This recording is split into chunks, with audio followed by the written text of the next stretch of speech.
You know, this really makes me sick. This is the second time this month that we've heard a story about an infant dying because someone lost their temper.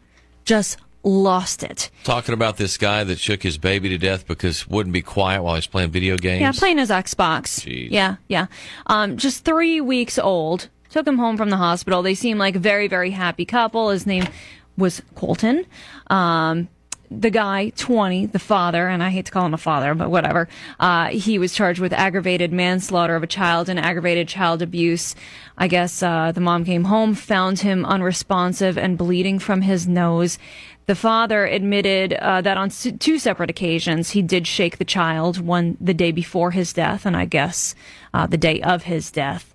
And he had been wanting to play video games and the baby just would not stop crying. They said there weren't any signs of abuse or aggression. You know, if you looked at their pictures on Facebook, a happy young couple, new baby, and then what's down deep inside sometimes doesn't really show to everybody else, and you never have any suspicion. Yeah, and they will tell you. I mean, you know, if you go to parenting classes or whatever, I mean, their little brains are still forming, and they can't handle. You cannot blame a 3-week-old infant for making you so mad that you shake the kid. It's just, I just can't explain this. You know, I heard this story over the weekend. It's like, what?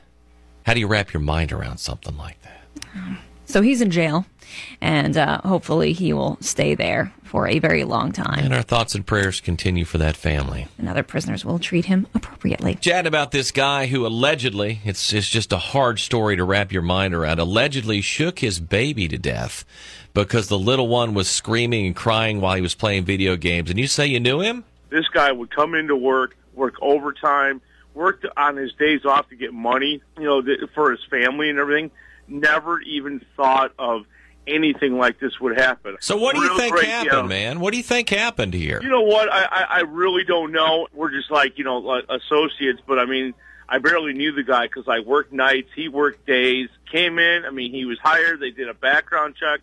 I mean, our managers are saying, you know, that he was a great guy.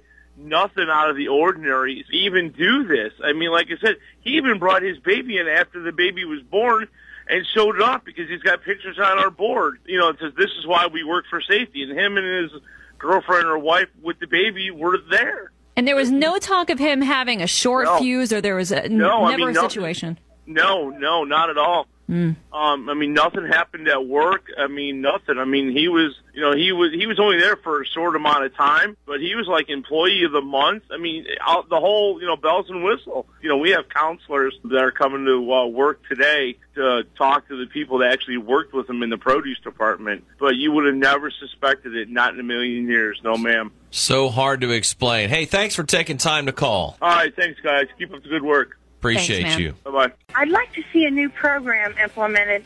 We have the drop-off for safety for the hospital for the newborns and the fire department. But if these young men get in that situation where they think they may harm that baby, take that baby to a mother in the neighborhood.